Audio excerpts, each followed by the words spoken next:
Hey, it's Andrew with New Avenue Realty Group, powered by Keller Williams, and you are watching my YouTube channel, and here are tips for the buyers. So, as a person who wants to buy a home, the first thing I will tell you to do is understand your spending plan. Meaning, you don't know how much you can afford until you do the math and learn what you can afford. So, does that mean you need to cut out some expenses when it comes to the debt you already have? You won't know until you learn what is your spending plan. What do I have money to do? Secondly, something that I tell a lot of my clients is that you cannot pay your mortgage with other people's opinions. So if you have a home that you know that you want to purchase and the type of home that is going to be, make sure that you find that home that's perfect for you. You don't have to do what everyone wants you to do. Secondly, sometimes with buyers as well, you have to start where you are. So buying your first home gets you one step closer to your dream home. So don't always go into it thinking that this home as your first home is your dream home. It may be, it may not be, but start where you are.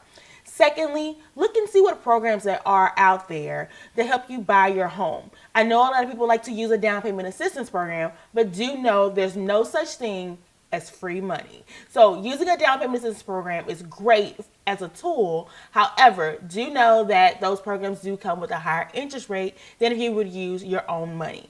If you go to my blog, which is driatakesondallas.com, I have 9 ways to fund your down payment. And it goes from down payment assistance programs, savings, selling some assets, and even has programs that you can look into in the state of Texas. And one that people rarely think about using is their 401k. Why? It's just you sending money from one asset and putting it into another asset. So you're still using your own personal money to buy the home. That's something that I would tell any buyer to look into when it comes to the different ways to fund your down payment. Don't just think it all has to come from your savings account, and don't think it all has to come from a down payment assistance program. The third thing that I would tell a buyer when looking to buy a home is to know your areas.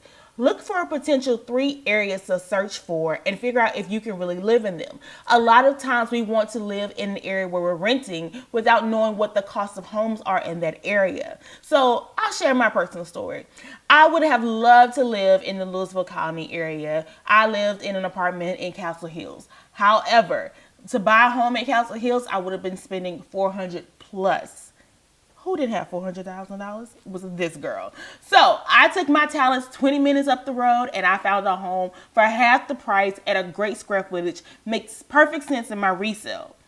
Now, since I've mentioned resale, I want to talk to you about that. When looking to buy your home, find a home that makes sense in a resale. What does resale mean? That basically means find a home that can sell in any type of market, because it won't always be a buyer's market. It won't always be a seller's market. You need to find a home that can sell in any market, and specific on what majority of the people are looking for. So that is something that I educate my clients on each and every time we're out looking for a home. So, as you watch this, comment, like, and subscribe. That's it for Andrew's tips. Hope you've enjoyed it.